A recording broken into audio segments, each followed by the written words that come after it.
So, magandang araw po sa ating lahat, mga kababayan. At mag-update tayo dito sa ano nga bang meron dito sa Newport City. So, nandito po tayo sa may area po ng Kalabaw, mga kababayan.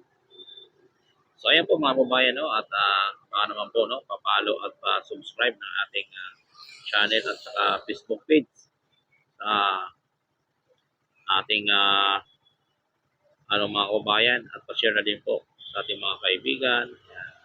So, tara at atin silipin itong Newport City kung ano nga bang meron dito na napakaganda po ng area.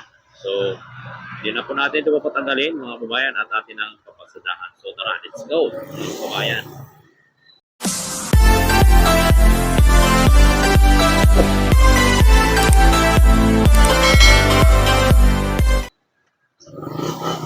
So, ito po yung mga kababayan, ang Kalabaw area. Ayan. Yan po yan mga kababayan, Newport City mga kababayan.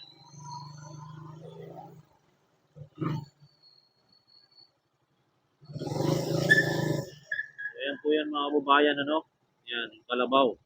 Yan po yung Newport City mga kababayan. So, titingnan natin ito Kalabaw ng Newport City kung ano nga po ang napakagandang mga dito, mga establishment, Para kang nasa ibang bansa mga kababayan. World class ang mga establishment dito. Kaliwat kanan may hotel, at condominium. Ayan. At ito, Newport Boulevard, South Wing, At dito sa kabila. At mga hotel dito. Ayan. Saboy Hotel. Ayan, kababayan. At grabe, ang napakaganda ng establishment dito at nagtataasan, makikita po natin yan, ayan, napakataas po yan, kababayan, sa kabayan, sa may ayan, condominium, yan po yung Fenestress Residential Resorts, ayan, pangalan mga kababayan, condominium yan, ayan, grabe, ang nagagandahan, condominium. Ito naman yung 81 Mall sa kaliwa natin ay sa kanan. Sa kabila naman, sa kaliwa natin, yan mga condominium. Nagaganda ang condominium.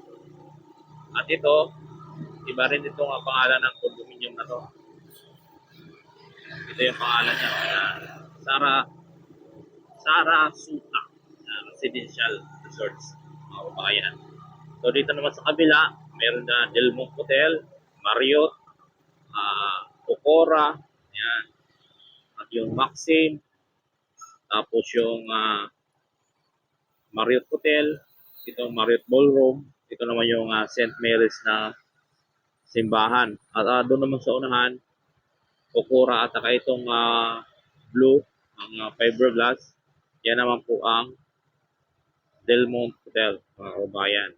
Diba? Napakaganda po dito sa area na to, mga kababayan. So, hanggang dito na lang po ang ating vlog, mga kababayan. Maraming salamat po sa inyong lahat, mga kababayan.